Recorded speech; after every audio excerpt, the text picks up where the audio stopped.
नमस्कार आमी संगीता और आज निये एलाम भाजा मशला दिए तैरी निरामिष घुगनिर रेसिपि।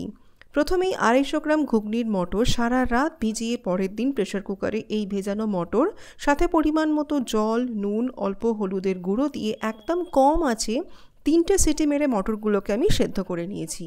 ভাজা মশলার জন্য গরম কড়াতে আমি 1 চামচ মৌরি, গোটা জিরে, গোটা ধনে, দুটো শুকনো লঙ্কা, তেজপাতা, দুটো ছোট এলাচ আর ছোট্ট একটা দালচিনিকে কম আঁচে 2 মিনিট হালকা ভেজে গুঁড়িয়ে ভাজা মশলাটাকে বানিয়ে নিয়েছি। ওই গ্রাইন্ডার জারেই আমি 1 ইঞ্চি আদা, একটা টমেটো, দুটো কাঁচা লঙ্কাকেও মিহি পেস্ট করে নিয়েছি। এরপর কড়াতে অল্প সাদা তেল দিয়ে প্রথমে নারকেল কুচি লালচে করে ভেজে তুলে নিয়েছি। এরপর দুটো ডুমো করে কেটে রাখা আলুকেও অল্প নুন দিয়ে নেড়েচেড়ে ভেজে তুলে নিয়েছি।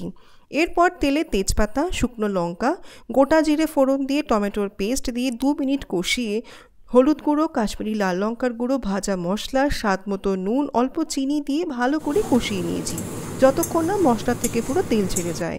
এরপর ভেজে রাখা আলু, সেদ্ধ মটর, অল্প হিং দিয়ে একসাথে কষিয়ে অল্প মটর সেদ্ধ জলটাকে দিয়েছি, সাথে ভাজা নারকেল কুচি দিয়ে এবার ঢেকে 10 মিনিট মিডিয়াম আঁচে এটাকে ফুটতে দিয়েছি। এরপর নামানোর আগে গ্রেভিটা ঘন করার জন্য আলু আর মটরটাকে একটু এইভাবে স্ম্যাশ করে নিয়েছি। এতে গ্রেভিটা একদম ঘন হয়ে যাবে। সাথে অল্প গরম মশলার গুঁড়ো, ভাজা মশলার গুঁড়ো আর ধনেপাতা কুচি ভালো করে মিশিয়ে নিলেই আমাদের এই নিরামিষ ভাজা মশলা দিয়ে ঘুগনি কিন্তু একদম রেডি। রেসিপিটা ভালো লাগলে ভিডিওতে একটা লাইক, শেয়ার আর চ্যানেলটিকে সাবস্ক্রাইব করে পাশে থাকবেন। Thanks for watching. বাই।